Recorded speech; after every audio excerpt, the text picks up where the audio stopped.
My name is Brenda Nyongesa in Nairobi. We welcome our viewers in Kenya and around the world. This is the Makeover Show that takes an exclusive look on evocative issues affecting public attitudes in sports and education. But first, let's get the news highlights.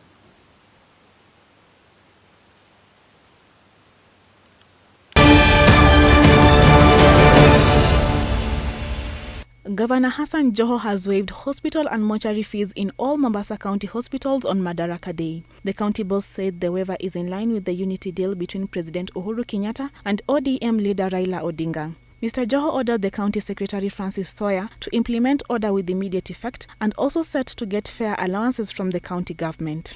Kenya Airways has announced additional 26 frequencies weekly between its hub at Jomo Kenyatta International Airport and destinations across Africa and Europe for the 2018 summer season compared to the winter season schedule. In the months of July and August, the airline will have 2 additional night flights to Amsterdam per week and 2 other extra flights to Paris. The airline will further introduce 4 weekly flights to Mauritius and 3 non-stop weekly flights to Cape Town effectively. This is in addition to the existing 7 weekly flights connecting via Victoria Falls and Livingstone. Real Madrid coach Zinedine Zidane confirmed that Cristiano Ronaldo is fully fit ahead of the Champions League final and will play in the final La Liga game. Ronaldo has missed their last 2 fixtures, a defeat to Sevilla and a win over Celta Vigo. Real has not announced how long they will expect their Portugal international to be sidelined for, but Zidane believes Ronaldo through his ambition and urge to play.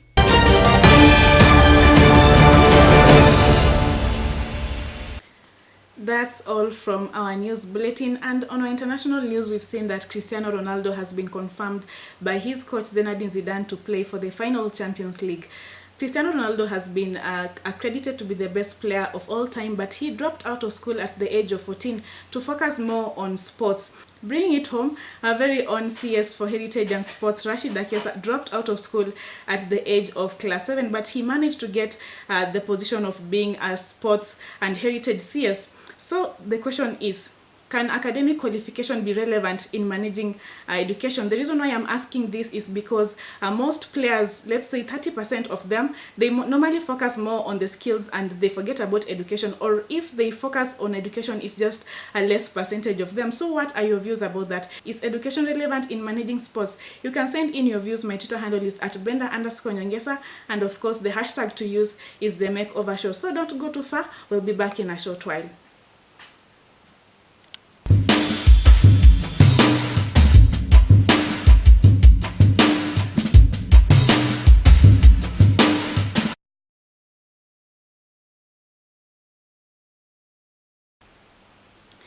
Welcome back to the Makeover Show. We are discussing about education and sports. I've seen a couple of you sending in your tweets, and I'll just read a couple of them.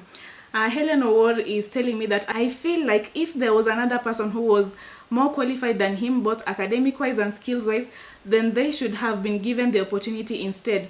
However, I see no harm in him getting the position, since as long as he can effectively deliver, then what's more? Thank you, Helen, for your comment. Keep them coming. My Twitter handle is at Brenda_Nyongesa, and the hashtag to use is the Makeover Show. Our reporter Davis Muli has been actually following up that story for us, and we'll get to hear what's happening on the ground. Sports management involves working in the business side of the sports industry. I think the more knowledge you get combined with your skill and special abilities, it makes you a whole-round person. It is a highly competitive field that incorporates aspects of many different areas such as business, marketing, and accounting, hence paving way for those with experience and education. When it comes to sports management, I think education is not as important as people want to put it. I think skill is what matters the most, because you don't need education to know how to play football. Yeah? I think education just comes in when you want to look for the connections for you to play on different levels of that game. Some passionate leaders who have not acquired education have been managing sports without fail in training and offering skills. So, is academic qualification relevant in managing sports? We'll be crossing over to Davis Muli, our reporter, and he'll just be telling us what he has gathered in the field and what is his conclusion about the topic of the day. Davis, kindly tell us what are some of the attitudes of people regarding this topic, and what do you think? Is academic qualification relevant in managing sports? Thank you, Brenda. Sports has been a wing on its own in most institutions of learning, but that alone does not mean that everyone venturing into sports has acquired education. Here at Daystar University, sports has been a daily evening routine for nurturing talent. In fact, it has produced notable alumni, the likes of Collins Injera, who have grown up both locally and even internationally.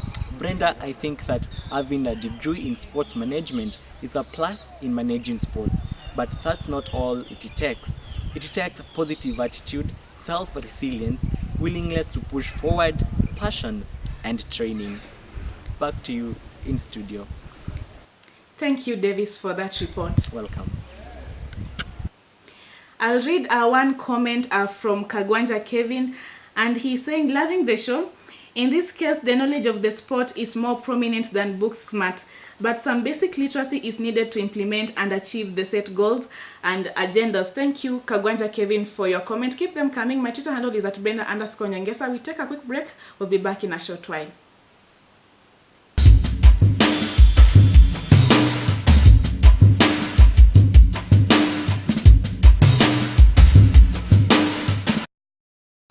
Welcome back, and many thanks for staying tuned. And at this point, we have some guests in studio who will be digging deeper about education and sports. Our first panelist is Henry Musoki, who is a Daystar Falcons player at Daystar University.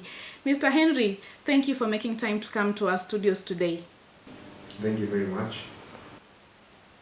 Since you are a player, how long have you been a player? Well, Brenda, I've been a player from high school and also in campus. I've been a player.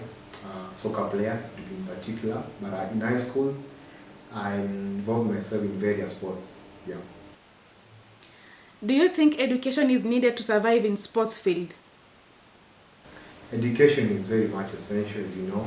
So as education gives you knowledge and understanding. So when you are a player, you need education to understand various roles when it comes to sports management. Because when you play, you cannot be a player for all your entire life. So maybe after the age of 32, you need to try various things when it comes to sports management, managerial skills. So you need to understand that as well. Yeah. Do you know of any person who is a player and doesn't have education? Well, Brenda, I know of several players who are good, very much skilled, but they don't have the basic education system in their various places where stay or where they are brought up. The likes of Ronaldo, the likes of Messi, they are not very much equipped in studies or rather in education, but they perform very well in their skills. So I can say that education is important, but as well skills also do matter very much in sports. Yeah. As a player, how does a coach affect the performance of a team? Well, I think a coach is very much essential. A coach, a team manager, very much of influence to a team. So I think it's important that a team should be having a coach and because he's able to motivate a player, identify the good position that I can place in a player and also get the best out of a player. So it's very much important to a team. Yeah. Thank you so much for coming to the program, Mr. Henry. Thank you very much. Pleasure. Our second panelist is Shem Wanyama, who is a Daystar Falcons coach. Mr. Wanyama, thank you for making time to come to the program today. Okay, thank you so much. Since you are a coach, how many years have you been a coach? I've been a coach 7 years now. What is the most rewarding part of being a coach? It gives you opportunities to meet people you never thought you'd meet in life, and also gives you an opportunity to travel the country that you never thought you'd travel. It's also well paying. Being a coach, it pays well, and it also gives an opportunity to nurture young talent, and people look up to you and call you a hero. So it's really a good thing. Does education affect coaching skills? Yeah, it does. You know, communication. Coaching is communication, and being a coach, communication is really one of the key things, because to pass an information to your players, you really need to be good in communication skills. So I think you need good education so that you're able to communicate well to your players. Another maybe point is there are clubs that have maybe certain qualifications. For you to be a coach, you have to attain a certain level of education so that you get that job. So if you have not attained that level of education, then you won't get that job. And then it depends also with the level or the gender of people you're coaching. Maybe if you're coaching the ladies team, you need a certificate of good conduct. You need to have gone through coaching skills to understand the ladies. If you're coaching small kids or maybe children, you also need also certificate of good conduct and also other trainings that help you manage kids well, because there are parents who want to feel safe with you whenever you have their kids or maybe whenever you have their ladies and all that. Yeah. Thank you for your time, Mr. Wanyama. Our third and final panelist is Mr. Masiga, who is a sports coordinator at Daystar University, and he'll just be exploring more on this topic. Welcome to the program, Mr. Masiga. Thank you very much for inviting me here. Why did you decide to venture into sports and not any other field? I figured that sport is an education discipline, just like any other education. And I thrive on experiential education. Sports just happens to be one of them. What are some of the challenges that you face in your position as a sports coordinator? There's many challenges actually. In sport, number one, if you don't have funding, it'll be difficult for you to have any program run. Secondly, if you don't have proper facilities, quality facilities, then you will not be able to conduct proper trainings and proper competition. Is academic a must in management of sports? I would say yes, especially in an education institution. You need to be educated to be able to disseminate information and to be able to interact with students. I mean, because these are people that are going to school to earn an education, and you need to be educated to be able to interact with them. Yeah, it's a must because you need planning. You need to be able to execute whatever you're planning. Education is a must. Yeah. Thank you for your time, Mr. Masiga. You're welcome. Those are the panelists that we had for today, and I think they've explored even more than we expected. Thank you, Henry. Thank you, Shem. And thank you, Mr. Masiga, for your time. I'll read one comment that has just streamed in. Atwangari Waititu is saying that great show. I believe that yes, academic requirements are necessary when it comes to any leadership position, even sports.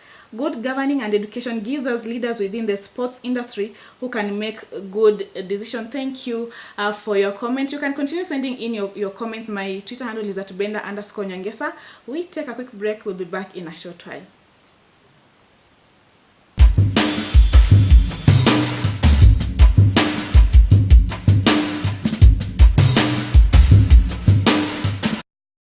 Many thanks for staying with us. Today we talked about sports and education, and the question of the day was, is academic relevant in management of sports? We drew our discussion to the CS of Kenya, who is Rashida Kesa, and Cristiano Ronaldo actually dropped out of school at the age of 14, but they are still venturing into sports and they are doing well in sports, and that's why we asked the question. I can't deny that education paves way for plenty opportunities, and if we embrace no limit mindset, then leadership and success cannot be a hindrance. Thank you for watching. Remember to like, comment, subscribe, and continue the conversation online through my Twitter handle, which is at Brenda_Nyongesa, and of course the hashtag to use is the Makeover Show. I was your host, Brenda Nyongesa. Until next time.